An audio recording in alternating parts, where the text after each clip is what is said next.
Bong Joon Ho is one of the best directors working today. Let's just get that straight. His ability to tell engaging, gripping stories that go against the grain and surprise audiences with the interesting story beats he takes is matched by only a few directors. With his historic night at the Oscars back in 2019, it introduced a lot of people to his filmography and made a lot of people realize, wow, this guy is pretty good. Yet, rarely do I see people talk about his older work, which is disappointing considering it's some of the best films I've ever seen. This year saw his return to theaters with Mickey 17, so why not look at his prolific filmography from his humble short films to his critically acclaimed feature films, or at least what I could watch. I couldn't find his first short film, Looking for Paradise, and I can only watch a minute of Influenza, his 8th film and 6th short film. From the minute I saw from this, I think I would have really enjoyed it, but the only place I could find it was on the Criterion channel, and I already used my free trial. I also didn't include films like Tokyo and 3.11 A Sense of Home films because I only wanted to include ones he directed himself and not any joint projects. Hope that makes sense. Alright, let's get started. I'm sure he was great from the beginning. Yeah, so that's just not correct. The Memories in My Frame, his 3rd short film, the only film of Bong's that I would say is bad. To be quite honest, I don't even know what I watched. The plot synopsis says it's about a young boy who struggles with the loss of his beloved dog. Aside from the picture near the beginning and end of the short, it's impossible to realize that's what the movie's supposed to be about. This was one of his graduation films when he attended the Korean Academy of Fine Arts, so maybe he wanted to forget about this film. Although I did like the cinematography, specifically this shot, it lacks everything else. Not an awful start to his career, but certainly not good.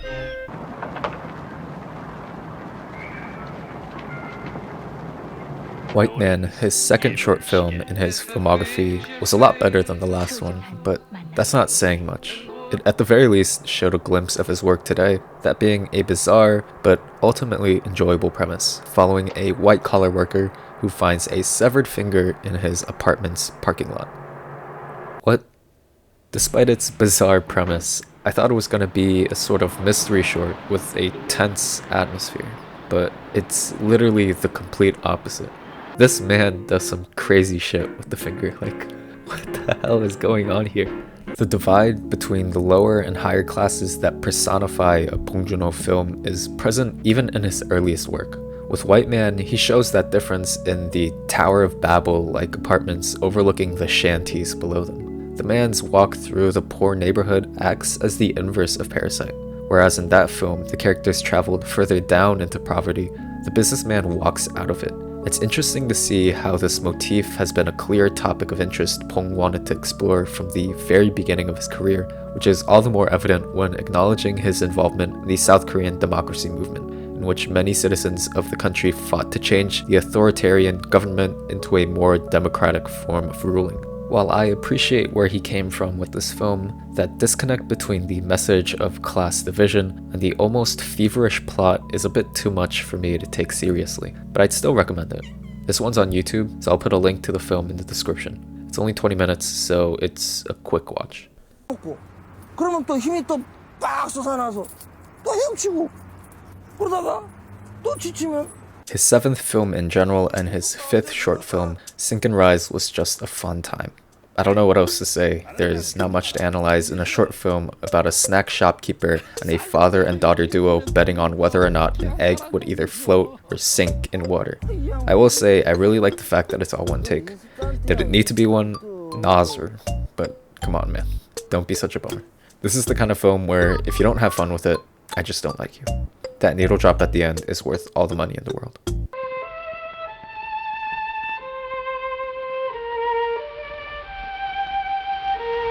Honestly, I didn't expect to enjoy this short as much as I did, considering his last 2 weren't that good.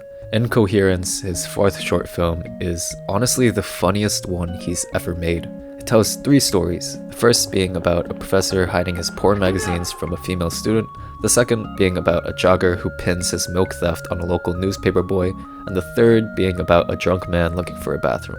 At first, it felt like it was going to be an anthology film with zero connections, but with the hilariously ironic reveal at the end, it all makes sense. The main actors here give some of the funniest performances in any film of his. Something about the way they move reminds me of the old slapstick humor of the 30s. The cinematography also plays a huge role in this, with some great editing to pair. In all honesty, I think I like Incoherence over the next two films, but I can't deny that they're objectively better made movies. Slow moments in the three shorts feel even more grating with the shorter runtime, and the obvious dub really bothers me. Still a lot of fun and something I'd easily recommend. This one's also on YouTube, so again, link in the description. 보인주 듣고 있어? 예, 형 얘기하세요. Barking Dogs Never Bite, the first full-length feature film from Mr. Bong Joon Ho. By many, this is considered his worst full film to date, and unfortunately, I am many. On the surface, this should be a pretty fun watch, and for a fair part of it, it is. The premise alone makes it a good time, following a man killing dogs in his apartment complex because of their constant barking. Again, a very bizarre premise, I know, but Bong never gets too weird with it, at least in my opinion. Although we scrutinize the main character Ko Yoon-ju for his actions, it kind of balances out because he's a complete loser. He's an unemployed, poor guy who's constantly whining to his wife about how unfair his life is. Yet he still has a kindness in his heart that's stuffed deep inside him, albeit a pea-sized amount. He may be a bum, but he's kind of a likable one, as hard as it is to believe. The jazzy soundtrack that plays through the many chase scenes add to that exciting energy and fast pace. I wish there was more of it, to be honest, because the film can feel boring at times. Besides these chase scenes, the overall film is very slowly paced, with a lot of dialogue scenes, and while I love dialogue more than most people, it becomes frustrating when you don't really care about the characters. It is nice, though, to see recurring actors popping up in his earliest work. I like how a lot of the imagery and settings are used in his later films, specifically with the underground basement. But with all that said, I feel like he's trying to say a lot. Because of that, he loses focus on his vision. Apparently, the inspiration came from a childhood experience of finding a dead dog on the top of a building and being paranoid that the security guards were going to eat it. And you know what, that explains a lot. Although it's a debut film that showed a lot of promise, it's nowhere near the same level as his other work. 2, 3, 4, 5. The first of his English work, Snowpiercer is probably the most popular of the three, spawning a TV series on TNT that ran from 2020 to 2024. Personally, I think it's the weakest. Okay, let's just address the elephant in the room. I don't think Chris Evans is a good actor. Do I think he's a bad or even awful actor? No, I don't. He was awesome in Knives Out, and I genuinely love his performance in Scott Pilgrim, but there are just too many mediocre or bad performances of his. I rarely feel like I'm watching a new and fully realized character whenever I see him on screen. Instead, it feels like I'm just watching Chris Evans. I prayed, I hoped with Snowpiercer that his performance would be an eye-opener, that my opinion of him would finally change, but unfortunately, it wasn't meant to be. He wasn't bad, but he just wasn't good enough. I'm also not sure how to feel about Tilda Swinton in this film. I understand the people in the front are meant to be portrayed as overly expressive, but she sticks out like a sore thumb. She feels too cartoonish for me, and it ultimately takes me out of the tense tone it aims to build. I don't know what it is, but this just doesn't feel like a Bong Joon Ho film. I think the fact that this is his one and only action film doesn't help this feeling for me. He faces the same issue Christopher Nolan had when he directed Batman Begins, that being unclear action scenes. It's way too close, you can't see shit. When you watch action scenes, you should be able to see the action. It just feels too much like a Hollywood blockbuster, which doesn't make it bad by default, but in turn it feels less personable and relatable, which is one of the key strengths in any Bong Joon Ho film. I know it sounds like I despise this, but I did ultimately have a good time with it. Imagery is arguably his greatest strength as a filmmaker. The train that divides the poor and rich classes is probably the most iconic setting in his filmography, but it's how the characters interact with it that makes it so unique. That opening monologue about the shoe by Mason, coupled with the horrific punishment towards Andrew, was such a great tone setter, while also showing how this environment, both the frozen tundra and the Snowpiercer train, is used directly as a form of torture. His usual criticism of the uneven wealth disparity in modern society is the most apparent in Snowpiercer, but it's also coincidentally the most aggressive. This decision seems to be deliberate considering America is one of the biggest capitalistic countries in the world. The easygoing lives of those in the front are so harshly visually contrasted with the hopeless lives of those in the tail, with the more grayscale colors of the tail and the more vibrant colors of the front. You really feel the desperation and dread the tail people endure each and every day. The way they're constantly berated by the people on the front lines, from the way they're treated by the police forces to the endless consumption of those disgusting protein bars, enrage them and spark their long-needed revolution. This fight doesn't come easy, however, as the stakes of their situation grow more and more dour as they traverse the train, exposing them to even more horrific truths. It's a thematically rich film, but I feel it's more interesting to think about rather than to watch.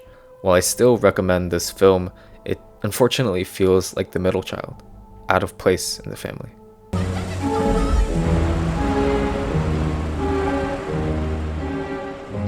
The latest release in his filmography, Mickey 17 is the freshest in everyone's mind.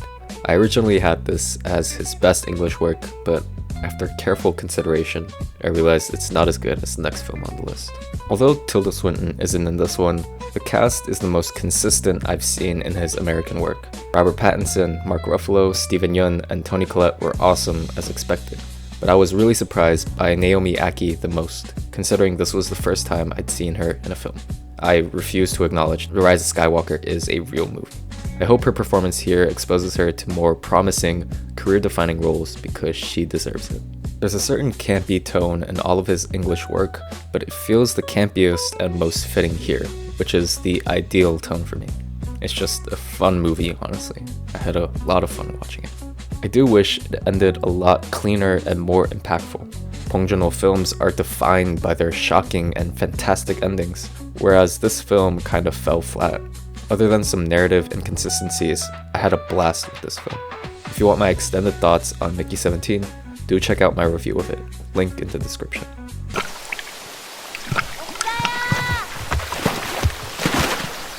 Before writing the script, I thought Okja was going to be a lot lower. It had been a while since I'd seen it, and I didn't remember it being anything special, so I was pleasantly surprised when I rewatched it, cause I thought it was awesome. The unserious tone that initially bothered me was what kept me entertained this time around. I think just having that expectation of a fun time helped me enjoy the film a lot more. Did some of the comedic performances still bother me?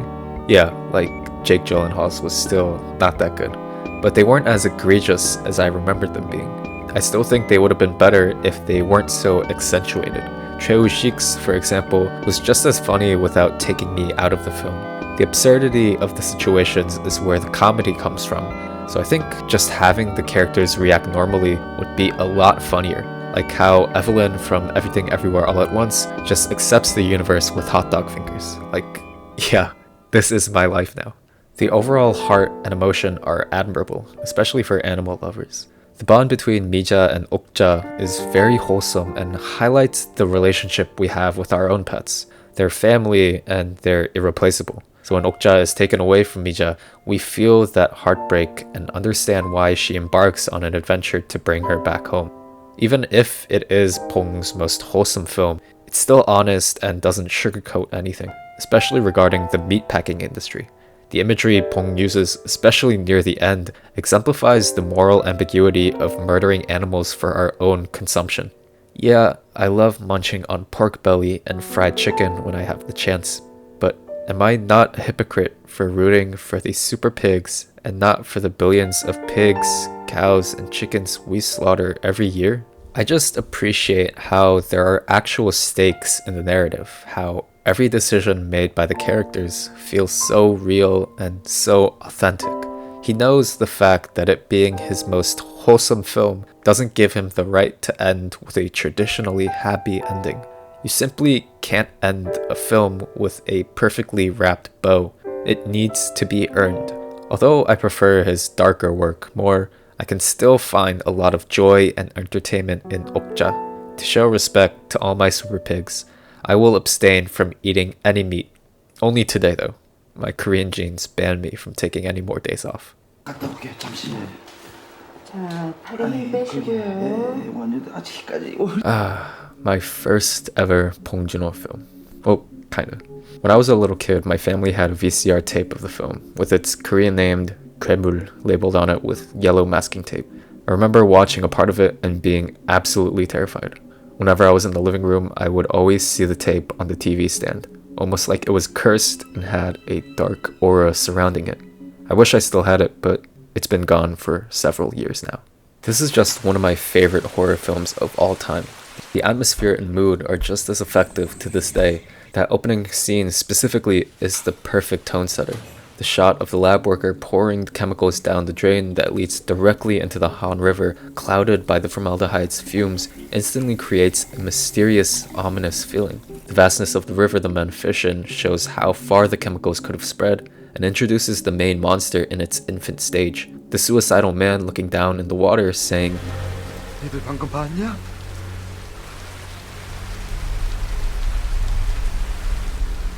밑에 말이야. 물속에. adds on to the somber tone, all the while building that intrigue and ambiguity of the monster, making our imagination run wild. In around 5 minutes, Bong Joon Ho masterfully sets up the tone, the main conflict, and the themes of the film, showcasing why people, like myself, view him as one of the greats. The emphasis on the family drama is what makes the horror much more terrifying. In many older horror films, there's an unfortunate lack of character development, instead doing whatever they can to get the audience to pee their pants in fear. But that's the opposite of what you'd want. By developing the characters and their dramas, we instinctually fear for their fates and hope they don't die horrifically. So now, when our protagonists traverse through a dark sewer complex with a monster looming, we don't go, "Oh great, you're gonna die now because you're a dumbass." Now we go, "Please, please don't die right now." It almost feels like the inverse of Okja, as we're actively rooting against the central animal antagonist and for our human protagonists, yet we still feel sympathy for it. While there's a clear side we're meant to take, that doesn't mean there's a wrong one. That's one of the main issues I had with Guillermo del Toro's Frankenstein. Victor Frankenstein is so clearly portrayed as the wrong side, while the creature is so clearly portrayed as the right side. It's not terrible to do this in a film, but this kind of situation is never going to be a black and white thing. This may be a crazy thing to hear, considering it devours so many people in the film, but it's not like it had a choice. It's not like it's a byproduct of species evolution. Rather, it's a byproduct of environmental chemical damage by humans, which brings me to my final point. The one part of this movie that I didn't realize until my most recent watch was the criticism of the US. I don't know how I didn't notice this at first, but it's just blatantly out in the open. From the American scientists convincing Mr. Kim to dump the chemicals, to them covering up information about the unknown virus, they almost feel like the true villains of the film. Their own arrogance and stupidity are the very reasons the monster exists in the first place. Their carelessness is what puts everyone in danger. With how world politics are going, this critique has aged more gracefully than Anne Hathaway. With just his third feature-length film, Bong Joon Ho showed just how versatile of a filmmaker he could be, giving us one of the greatest monster films of all time. Which is a crazy thing to say, considering it's only number 4 on the list. But hey, that's what happens when you're an amazing director.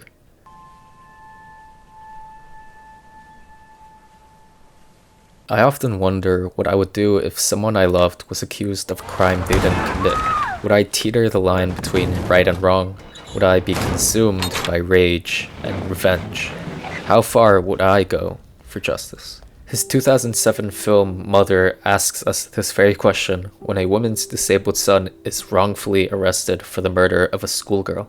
When the police won't hear her out and investigate further, she embraces on her own journey by traveling across the country, interrogating everyone and anyone she can to prove her son's innocence. Her fight to set him free highlights the power of a mother's love for her child and how far they're willing to go to protect them. But this quest offers a moral dilemma. What if he's guilty?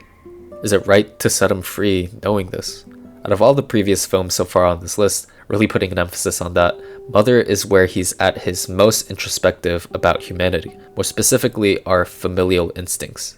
I don't know about you guys, but I will support my family with all my heart. I will always have their backs and look after them through thick and thin. That being said, if they're arrested for murdering someone, I don't know if I can support them like that. I love them so much, but that's a serious allegation. Human life is precious, and we as human beings are in no position to take that away from someone.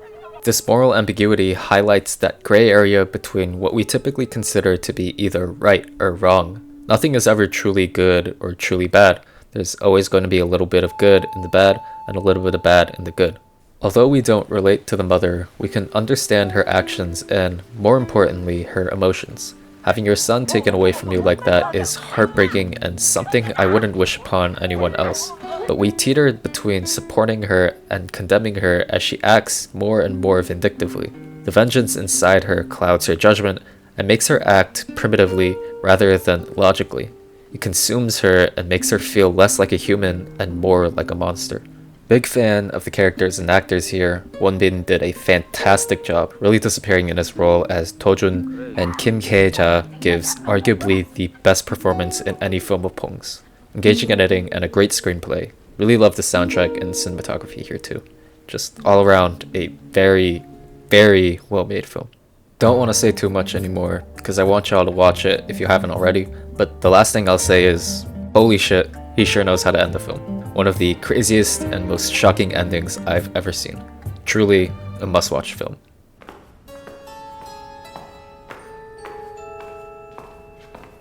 What many consider to be his magnum opus and a modern-day classic, Parasite is truly one of the best films I've ever seen. A film like this shouldn't exist.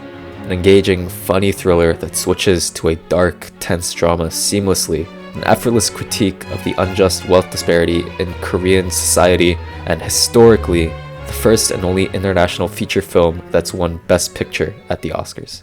What more can I say that hasn't already been said? It's probably the most important piece of Korean media of all time.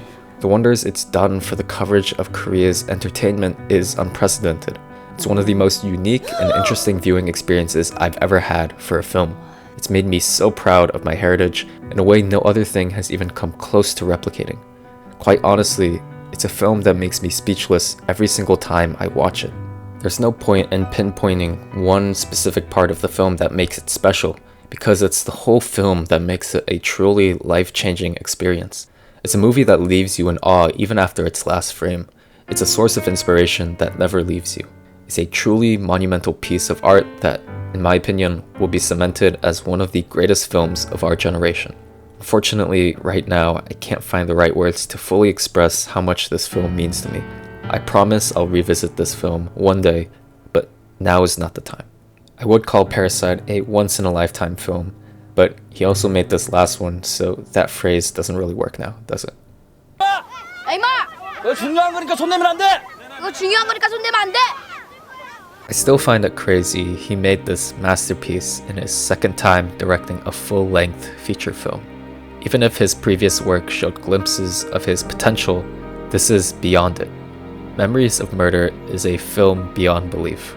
Not only does it have the best characters and performances, not only is it his most immersive and dramatic, not only is it his most human, but it's also just my second favorite film of all time. It speaks on a deeper level about human beings in a way his other films don't. With it being about the criminal investigation of Korea's most infamous serial killings in the 1980s, the themes of mental deterioration and moral ambiguity are the focal points of Bong's story. Anti-heroes are a characteristic of most of his films. The Kim family, the mom, Park Kang-do, but here it's the most effective because of the blatant disconnect of a police officer's responsibilities. His previously mentioned participation in the South Korean democracy movement exposed him to the heinous acts of the police force. These images are shown directly through our main detectives. Although Park Do-man and Cho Young-gu serve the law, they actively work against it because of their own laziness and incompetence. They often take shortcuts just to reach a conviction, fabricating evidence, coercing suspects into lying, and beating them when they don't get the answers they want. As more women get murdered, they find themselves at a dead end in the investigation. It isn't until Seoul detective So Tae-yoon, who joins soon after, that the team finds some results, making connections between past victims that detectives Park and Cho were unaware of.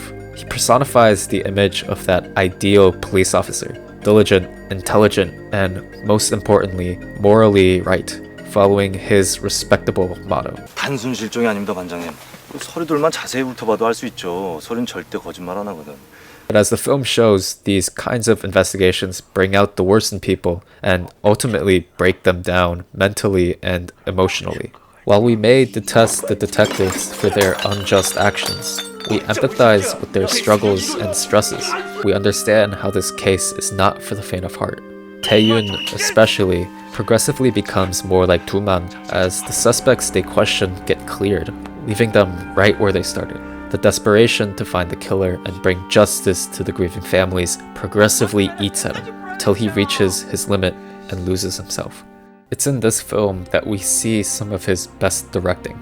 Tony Zhao from Every Frame a Painting goes in depth on the ensemble staging and how Bong directs our attention through the actors' positions in each frame. Perspective shots are another way he does this, and the effect it has on the viewing experience is paramount.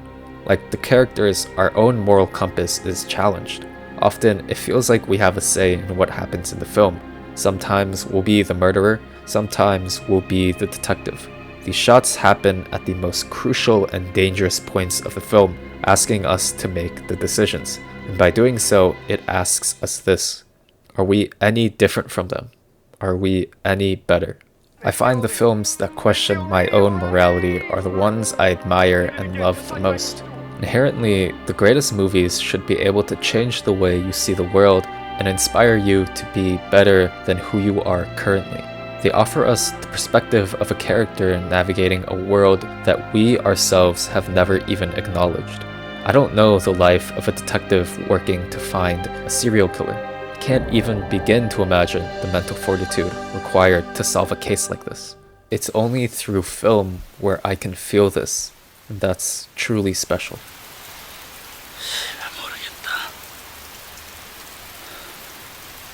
With one of the most emotional and thought-provoking endings I've ever seen in a film, Memories of Murder stands as what I consider to be Bong Joon Ho's greatest work to date, and I cannot wait to see what other unbelievable films he makes next.